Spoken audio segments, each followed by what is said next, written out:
Imagine a bath sponge. Bath sponge has a lot of little holes, and that's why when you wipe the water, all the water goes there. And when you squeeze it, all the water comes out. So the question is, how can we make sponges like this, but for gases that they don't like to stick to things like the water sticks to a sponge? What do? We make those sponges with a tremendous amount of surface area.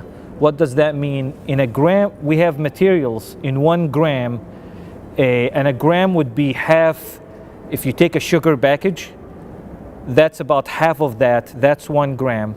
And it would have almost the surface area of a soccer field.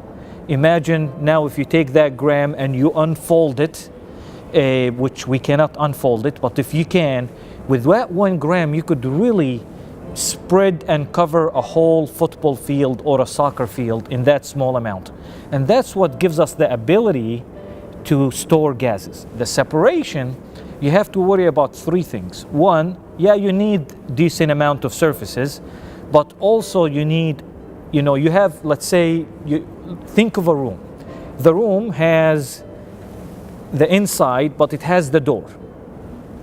Let's say you buy a piece of furniture and the piece of furniture is larger than the door. It's not gonna get in. So it doesn't matter how big is your living room, that piece of furniture is not getting in. So tailoring that window or that door to let things in but not other things is very crucial. The second thing, how can we make those walls stickier to certain molecules but not others? And that's the differentiation between, is it a surface area play or is a chemistry play as in the separation? The holy grail, at least for me, is hydrogen storage, and in that using hydrogen storage for vehicles, because you can't get any cleaner than that the byproduct is really water. The question becomes, how can you store hydrogen? Somebody else have to worry about how do you generate hydrogen cleanly, and hopefully you could generate that by using water splitting in solar world. But at the same time, we have to worry how to store it. How can we store hydrogen, because it doesn't like to stick to many things. Enough of it inside a cylinder to be able to give us, we are in the US, we like our driving distances. Every time we talk about a vehicle, we say, can you get 200, 250 miles driving distances? So how can we store enough hydrogen in that tank at much lower pressure to give us that driving distance?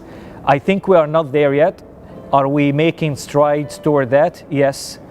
Do I believe that those materials we work on from our group or from other groups in this field will get there one day? I am totally a believer.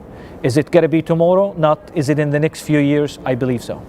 One thing, it's really awesome to see that now Metal Organic Frameworks is being invited to be a part of Pittcon. That means this is the next generation materials for separation, for chromatography, and that's really neat.